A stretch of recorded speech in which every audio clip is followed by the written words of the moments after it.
y a-t-il de la place pour chacune et chacun d'entre nous dans ce monde? C'est l'histoire d'un homme qui avait l'habitude d'aller voir le rabbi de Lubavitch chaque année.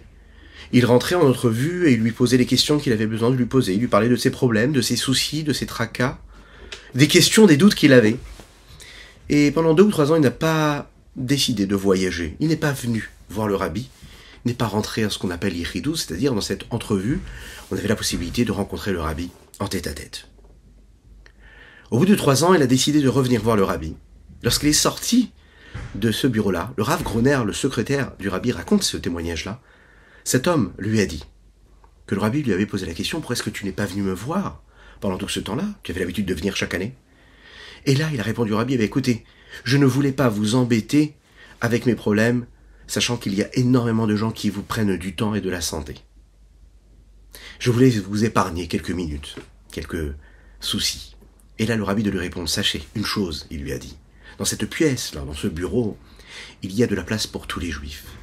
Il y a énormément de pierres qui ont été déposées, des pierres qui étaient sur le cœur de ces frères juifs qui venaient ici me parler. Mais sachez qu'il y a de la place pour les pierres de tous les juifs. » Boker Tov, les Koulam, bonjour à toutes et à tous, je suis infiniment heureux de vous retrouver en cette magnifique journée que Dieu nous offre sur la terre. Aujourd'hui, c'est un grand jour, on souhaite un très très très grand Mazal Tov pour le mariage de Hadas, Aviva, Esther et de Samuel qui se marient ce soir, Bezrat Hashem. On leur souhaite une belle vie, pleine de joie, avec beaucoup d'enfants, une belle famille en bonne santé jusqu'à 120 ans, de toute leur famille.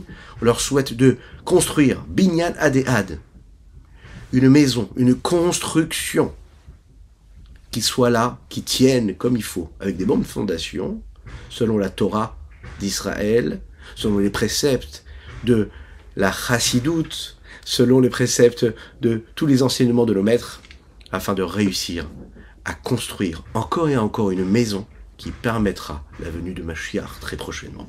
Nous étudions aussi ce matin pour la Refoua Shelema d'Aliza Batrana, qu'Hachem lui envoie une guérison totale et complète tout de suite maintenant. Juste après ces quelques notes de Nigun, on étudiera ensemble notre Tania du jour.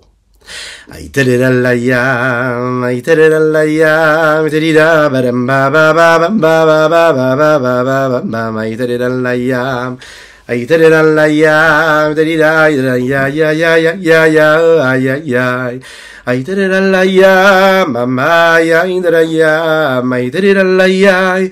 Ay ay indrayam, ay indrayam, ay ay ay ay ay ay ay ay indrayam, mama, ay ay ay indrayam, ay ay ay ay indrayam, mama, ay ay ay ay indrayam, mama, mama, mama, ay ay ay ay ay ay ay. L'expression qui apparaît souvent dans la Chassidoute, qui exprime justement ce que peut être face à la sainteté, l'inverse de la sainteté, à savoir l'impureté. C'est cette expression-là que le Rabbi Shlomo Zalman nous donne aujourd'hui. Ve'ine ze lehu madze. C'est une expression qui reflète réellement ce qui se passe. À savoir que d'un côté nous avons la Kedusha, et quand il y a de la sainteté, il y a des forces qui sont inverses à la sainteté. C'est comme ça. Et donc ces forces-là qui s'expriment à travers l'impureté du monde, elles aussi, elles ont ce que nous appelons des forces, des énergies qui les régissent. Hier, nous avons parlé des 10 séphirotes, ces 10 séphirotes qui sont les 10 séphirotes de la Kedusha. Eh bien, nous avons les mêmes forces du côté de l'impureté, et on appelle ça, dans les mots de la Kabbalah, des kitrei des Sahavuta. Kitrei des Mesahavuta, ce sont des couronnes d'impureté. Face aux séphirotes de sainteté, qui sont la source divine à toute existence, et précisément et particulièrement à la profondeur de chacune et chacun d'entre nous, à savoir l'âme juive que nous avons en nous, il y a ces couronnes d'impureté. Mais qu'est-ce que cela veut dire? C'est-à-dire que la source de la vitalité et la force qui leur permet d'être ce qu'elles sont, c'est qu'elles ont des forces. Il faut qu'elles aillent chercher leur énergie quelque part, ces forces d'impureté. D'où viennent? À l'inverse des âmes du peuple juif, qui, elles, sont inclus et font partie de ces 10 séphirotes de Kedusha, les âmes de toutes les autres nations du monde reçoivent leur force de ces couronnes de l'impureté. Les forces de la pureté, du plaisir, du désir, de la Kedusha, qui viennent de la sainteté, nous permettent, par exemple, de s'exprimer à travers le plaisir sain. Quand on va étudier la Torah, quand on va faire une belle tefila, quand on va faire une mitzvah, quand par exemple le jour du Shabbat, on va ressentir du plaisir, le Oneg Shabbat. On va chercher cette force-là dans la sainteté. Il y a aussi ce que nous appelons des forces qui nous permettent d'avoir des plaisirs physiques, matériels. On ne parle pas seulement de spiritualité ici. La sainteté s'habille dans la matérialité. C'est d'ailleurs le but essentiel. Si on va chercher quelque chose de plus, on va dire, plus intellectuel que du ressenti physique de plaisir, face à la sainteté, face à la sagesse qu'il y a dans la sainteté, il y a par exemple ce que nous appelons la force du bitoul, l'annulation, l'abnégation. On peut avoir par exemple de la sagesse et se sentir exister et être quelqu'un de grossier. On peut être un très très grand intellectuel et être quelqu'un qui a un comportement totalement grossier. Et ça arrive très très très souvent, on peut le constater, il y a des grands philosophes, des grands écrivains, des gens qui avaient a priori un raffinement intellectuel, mais qui se traduisaient dans une forme de matérialité grossière totalement exagérée. Celui qui s'enorgueillit de sa sagesse, eh bien, il utilise, on va dire, des forces qui sont néfastes, des forces qui sont contraires à la sainteté. Face, par exemple, à la bonté, face à l'amour, qui, elle, est sainte, c'est-à-dire de donner comme il faut, etc., ou aimer comme il faut, je peux aimer, mais ce qu'il ne faut pas que j'aime. Je ne dois pas tout aimer. Même si je peux aimer, je peux avoir le désir d'aimer une chose ou une personne, si ça ne fait pas partie d'un cadre de permission totale par la Torah, et que ça n'est pas dans la sainteté, je n'ai pas le droit d'aimer. Et pourtant, le sentiment d'amour est permis. Et il est positif, c'est bien d'aimer. C'est bien de donner, mais si tu donnes mal, ou bien à la mauvaise personne, ou bien pas comme il faut, eh bien à ce moment-là, tu as mal donné. Si par exemple, j'utilise l'amour, les plaisirs, mais interdits, eh bien c'est néfaste. Si j'utilise par exemple la gvura, la rigueur qui est une vertu qui peut être utilisée du côté positif de la sainteté, mais je l'utilise pourquoi ? Pour être en colère, pour être coléreux. Et ça, c'est à chasser complètement de nous. Alors oui, c'est un travail de tous les jours. C'est très dur. La colère, elle s'empare de nous. L'énervement, les réactions que l'on peut avoir. Et pourtant, on a la possibilité quand même de faire l'effort qu'il faut. Et Dieu nous aide pour cela. L'Echaim.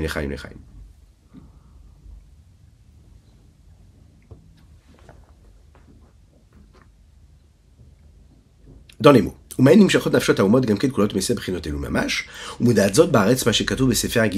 ce qui a été écrit dans le Sefer HaGilgulim, c'est-à-dire un Sefer de Kabbalah pure, qui fait partie des écrits du Harizal Rabbi Yitzhak Loya.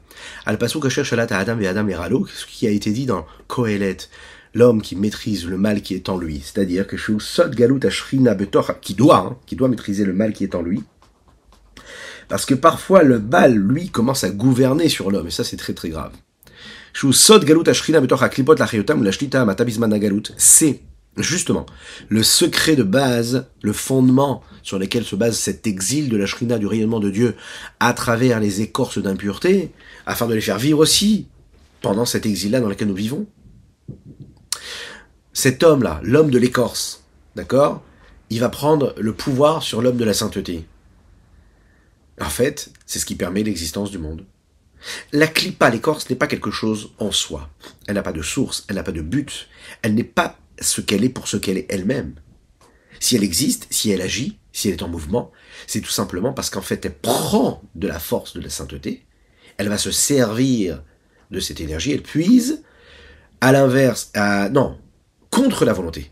Pas à l'inverse, mais contre la volonté de la sainteté, elle se sert, elle prend ça, elle s'accapare toute sa vitalité, ça peut être une vitalité de sagesse, de chorma, ça peut être une vitalité qui se traduit à travers ses potentiels émotionnels. Et elle va l'entourer, elle va se nourrir, et elle va un petit peu faire sa petite vie à elle, dans l'impureté, avec cette force qu'elle reçoit de la Gdusha, de la sainteté. Et de faire en sorte comme si que la sainteté n'existait pas. C'est la raison pour laquelle on peut voir un homme qui vit avec une opulence matérielle, en ayant tout ce qu'il a besoin d'avoir ici-bas sur Terre, sans voir l'once d'une Gdusha de sainteté dans son existence. Alors on se demande, mais d'où il a cette vitalité ? Tout simplement parce que l'impureté va chercher l'énergie dans la sainteté, et elle l'emballe. C'est ce qu'on appelle une écorce, on ne sait même plus ce qu'il y a à l'intérieur, quelque part. Elle prend cette énergie-là, cette vitalité pour le mal. Aval, mais il faut savoir aussi, où les râles au Ça veut dire que la gouvernance et la maîtrise du mal dans cet exil-là, c'est pour son mal. Peut-être que ça lui paraît comme étant quelque chose de positif, mais ça ne fait que le mal. Ça nous paraît comme quelque chose, comme une réussite. Mais la vérité du vrai, c'est quoi? C'est ce qu'il dit dans Kohelet, Shlomo HaMelech. C'est que c'est l'éralo. C'est pour son mal. Ça lui apparaît comme étant quelque chose de bien, une réussite matérielle, il y a tout ce qu'il faut. Il pense que tout est bien. Il pense qu'il n'a pas besoin de plus que ça, il n'a pas besoin de plus de ça, de sainteté. Mais en fait, il se trompe complètement. Pardon, excusez-moi.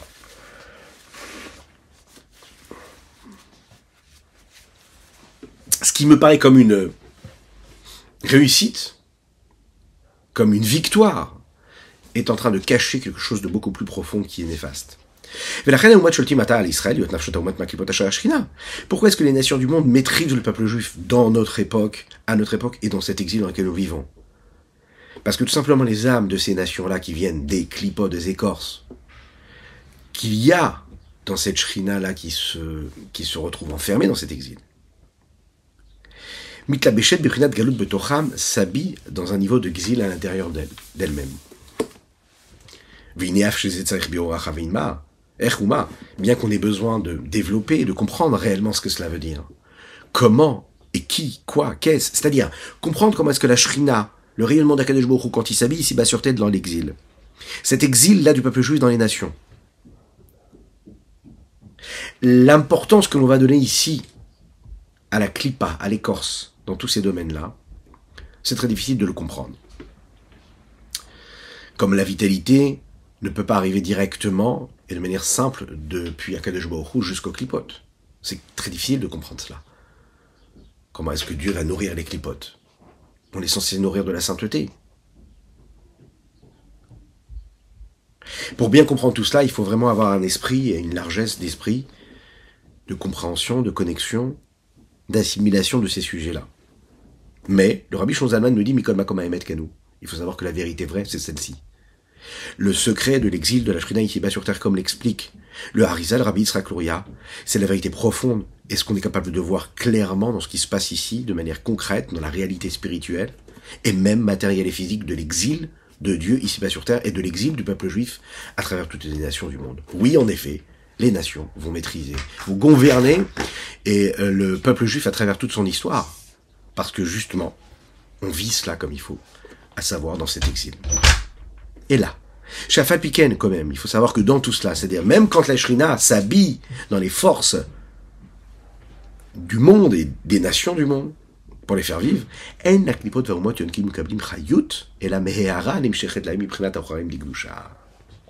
ne se nourrissent que de la partie arrière de la sainteté et pas la partie faciale de la sainteté. Celle-ci, la profondeur de la divinité, son dévoilement reste complètement inatteignable. Parce que s'il vivait grâce à la vitalité profonde qui est exilée en elle, si réellement il se nourrissait de cela, il ne serait plus de l'impureté, il serait automatiquement de la sainteté, parce que cette vitalité qu'il y a à l'intérieur de Dieu, qui s'exprime à travers sa facette intérieure, celle-ci ce n'est que de la sainteté. Ça ne pourrait pas donner du tout de l'impureté. Echaim. Alors comment est-ce qu'ils reçoivent leur énergie? Alors comme on a l'habitude de dire c'est un peu comme une personne, vous savez, qui a besoin de nourrir celui qui n'aimerait pas, à qui il donne ce qu'il a besoin de donner, et il lui donne, allez, tiens, je dois te donner quelque chose, et je le jette derrière mon épaule. Et bien c'est un petit peu de la même manière qu'Akadosh Baruch Hu va nourrir les forces de l'impureté, les écorces négatives. Et il précise, et il dit comme ça. Même ce rayonnement-là qu'ils reçoivent, elles reçoivent de façon, par des filtres, des écrans, des rideaux comme ça, opaques, qui laissent passer un peu de lumière, une énergie assez suffisante pour qu'ils puissent vivre, mais pas toute la sainteté qu'ils devraient recevoir, pas toute l'énergie qu'ils devraient recevoir.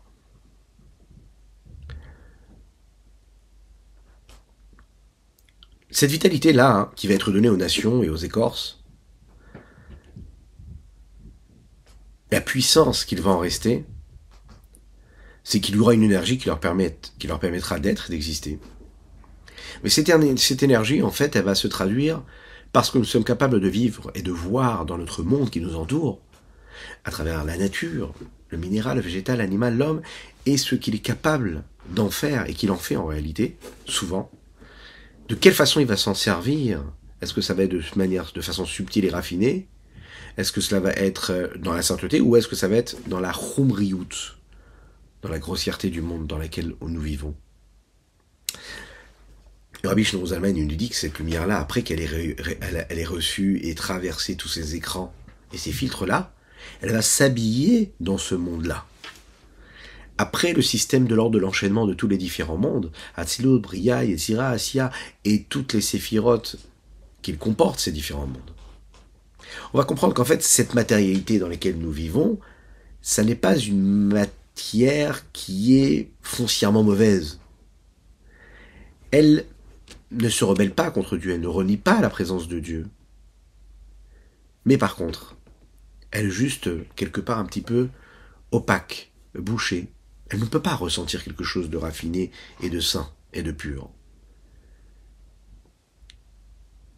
Elle ne peut même pas réussir à faire passer et transmettre une lumière qui serait profonde, une lumière de Dieu en elle. Elle n'a pas ce pouvoir-là. Donc elle nous paraît comme étant cette matière-là, comme une entité indépendante. Et c'est ce qui se passe quand on sort dans la rue, quand on voit notre vie de tous les jours, on ne voit que cela. On ne voit que cela à travers les nations du monde, et la vie qu'ils sont capables de vivre. Les corps sont les mêmes, si ce n'est que le corps du peuple juif a été choisi à Asher Bachar Banu Kol Ha'amim. Mashenken Israël Yodkim Miprinat Panim Elyonim. Le peuple juif, lui, va se nourrir de la profondeur même des faces suprêmes de Dieu. Et cette façon d'aller se nourrir de cette lumière, de cette vitalité supérieure et suprême, c'est ce qui nous permet de comprendre comment on s'attache à quelque chose qui est une énergie qui précède même le Seder Ishlal Shelut, et c'est là en fait la grande différence, c'est-à-dire c'est une lumière qui précède l'ordre de l'enchaînement des différents mondes, des différentes séphirotes, des différentes énergies. On va chercher quelque chose dans la source, et dans la source ça c'est inaltérable, c'est la raison pour laquelle peu importe ce que nous faisons dans la vie de tous les jours, si nous agissons bien ou mal, cela ne changera pas jamais, jamais, jamais, jamais celui que nous sommes. Chacune et chacun d'entre nous, on a développé ce sujet déjà. Nous sommes une âme juive, une âme divine. Donc peu importe ce que tu as fait ou tu fais pas, tu as des mérites ou pas. Mais ce que tu es, ça pourra jamais changer. Parce qu'en fait, le lien que nous avons avec Dieu, il précède même l'ordre de l'enchaînement des différents mondes. Et qu'est-ce que ça veut dire, il précède l'ordre de l'enchaînement des différents mondes? Ça veut dire qu'il précède même cette lumière et cette vitalité-là qui est altérée et qui change en fonction des différents filtres des différents mondes de l'ordre de l'enchaînement des différents mondes jusqu'à arriver dans la matérialité qu'il y a ici-bas dans le monde. Mais puisque notre énergie, elle précède tout ça, c'est-à-dire qu'elle est pure, elle n'est pas altérée par tous ces filtres-là. Entre parenthèses, on se souvient toujours que quand nous parlons de filtres, quand nous parlons d'altérité, etc., attention, c'est par rapport à l'homme, par rapport à la vision de l'homme ici-bas sur Terre. Mais pour Dieu, il n'y a jamais de changement. C'est toujours la même lumière. Hein, ces écrans, ces filtres, ces tsimtsumim que nous appelons, c'est pour nous les créatures, pour le monde qui nous entoure. Moshe Katou, comme il est dit comme ça, Ya'er Hashem panav elecha, comme les Kohanim le disent dans la bénédiction des Kohanim. Ya'er Hashem panav elecha. Il faut savoir que les Kohanim sont là comme des représentants, les envoyés d'Akadosh Baruch Hu, les émissaires de Dieu. Et ils sont là pour nous bénir par la bénédiction que Dieu veut nous donner. Et qu'est-ce qu'il dit là-bas? Ya'er Hashem panav elecha. Dieu, il va éclairer par la face. Elecha, vers toi. Kol echad ve'echad. Chacune et chacun d'entre nous du peuple juif, on reçoit un rayonnement céleste profond. Les filles Shoresh Nishmato Adrum Amalot, selon la racine et la source de son âme, jusqu'au plus haut de tous les niveaux, et de plus haut de toutes les sources des niveaux qu'il pourrait y avoir. La source de ce rayonnement-là du peuple juif qui vient du plus haut. Ça dépasse tout, cette source-là. Elle dépasse tous les filtres. Elle dépasse toutes les limites qu'on est capable de poser ici-bas sur Terre. Alors, on pourrait terminer ce texte en se disant, mais ça me paraît abstrait tous ces sujets-là, puisque là on a conclu ce que le Rabbi Shlomo Zalman nous dit dans notre Netanya du jour. Mais il faut savoir une chose, c'est que c'est très concret. C'est-à-dire que tous les jours de notre vie, on est confronté à cela. On se lève le matin, on dit Modéani, on fait des Tilat Yadeim, on fait nos berachot, nos bénédictions, on va prendre notre petit café, un café pour l'âme, voilà, On peut prendre aussi un des cas. Et voilà que on est confronté à ce que le monde nous offre, l'énergie du monde. Ça peut être une journée ensoleillée, enneigée, il peut pleuvoir, mais la matérialité du monde nous apparaît comme une matérialité indépendante. On marche à travers la rue, on a des collègues de travail, on vit, que ce soit en exil, en dehors d'Eretz Israël, on peut vivre même si en Eretz Israël aussi, et vivre cette énergie-là de la matérialité, cette présence qui domine, qui elle a le pouvoir. On sent l'exil de la Shrina, on sent l'exil de Dieu ici-bas sur terre. Notre but à nous, on doit se souvenir, c'est qu'on doit faire sortir Dieu de cet exil. On doit faire sortir, on doit délivrer l'énergie divine et la vitalité divine qui se trouve dans cette matérialité. Et la seule façon de le faire, c'est d'avoir un regard, d'avoir une appréciation spirituelle et divine de ce que nous voyons, nous constatons. D'aller chercher comme dans une obsession, dans chaque moment de notre journée, de notre quotidien, de notre vie, dans tout ce que nous allons vivre, elle est où la dimension divine dans ce que je suis en train de vivre? Elle est où? Je suis en train de manger, je suis en train de faire mes courses, je suis en train de travailler, je suis en train de vivre quelque chose. Je peux vivre dans tous les domaines de mon existence en mettant Dieu dans ma vie. Et c'est ce que je dois faire. À chaque fois, chercher à faire en sorte que Dieu soit là. C'est le challenge du jour. Je vous souhaite une excellente journée, que Dieu vous bénisse et qu'il vous protège. Vous avez un grand mérite si vous partagez ce cours-là, à travers les différents réseaux. Faites-le, il n'y a pas plus important. C'est ce qui nous amènera à la venue de Mashiach. À bientôt.